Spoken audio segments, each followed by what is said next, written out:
The haunting sound of a baby deer crying echoed through the dense forest, an urgent, heart-wrenching plea for help. Its small, fragile body lay near the base of an ancient oak, its eyes wide and filled with fear. The ranger, standing silently at the edge of the clearing, heard the cries but hesitated. His decision would determine the fate of this helpless creature. Would he act, or would he follow the painful protocol that nature, in all its cruel beauty, often demands? The clock was ticking. The forest, in its unyielding way, seemed to hold its breath. What would he choose? And would we, as a society, come to terms with the choices we make for the creatures we claim to protect?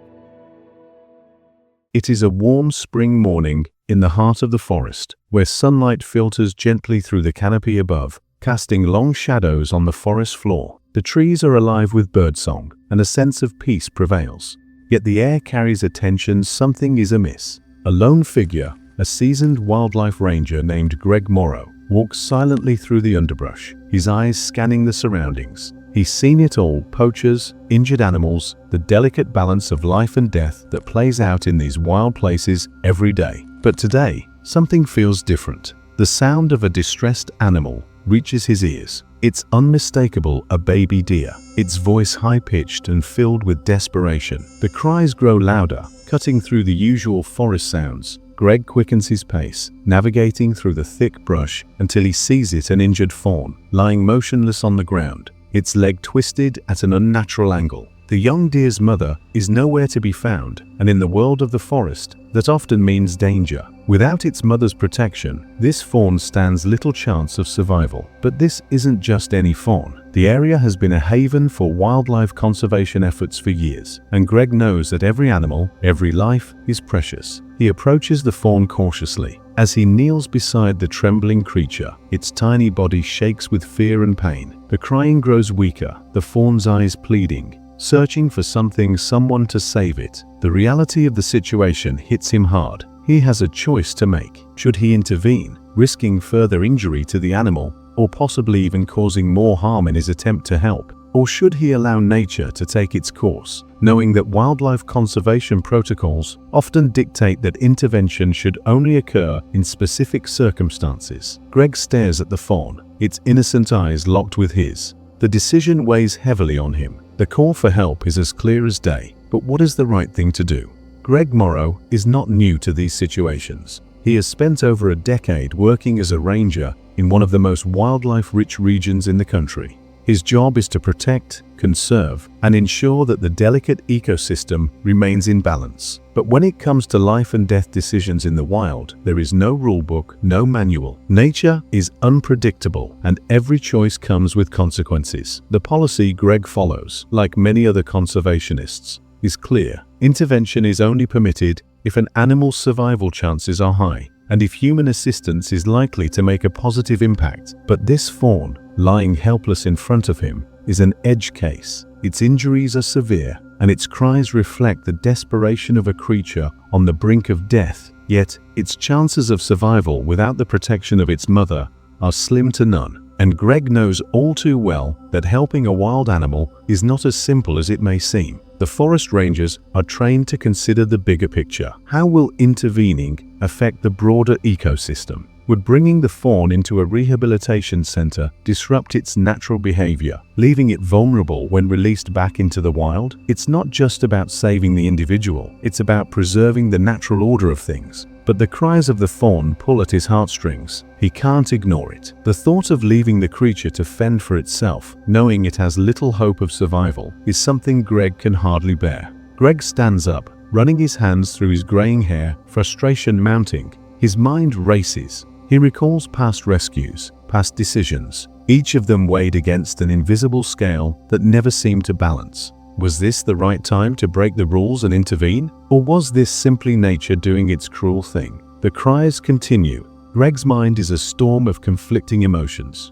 He's a protector of the wild. He knows better than anyone the importance of allowing nature to run its course. The ecosystem is fragile, and his responsibility is to ensure that the web of life remains intact. But his heart, the part of him that feels the pulse of life in every creature, can't turn away. The fawn, despite its pain, is still alive.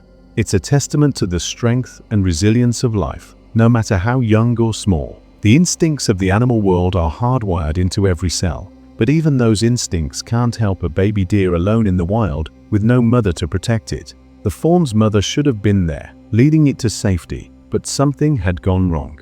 Had she fallen victim to a predator, or was she simply unable to protect her young in this unforgiving environment? Greg takes a deep breath and begins to walk back to his vehicle. As he drives toward the nearest wildlife rehabilitation center, the weight of his decision bears down on him. If he chooses to take the fawn to safety, he knows there will be complications. It may never fully adjust to life in the wild again. He could unintentionally rob the fawn of its natural ability to survive. And yet, the alternative, the certainty of its suffering, feels unbearable.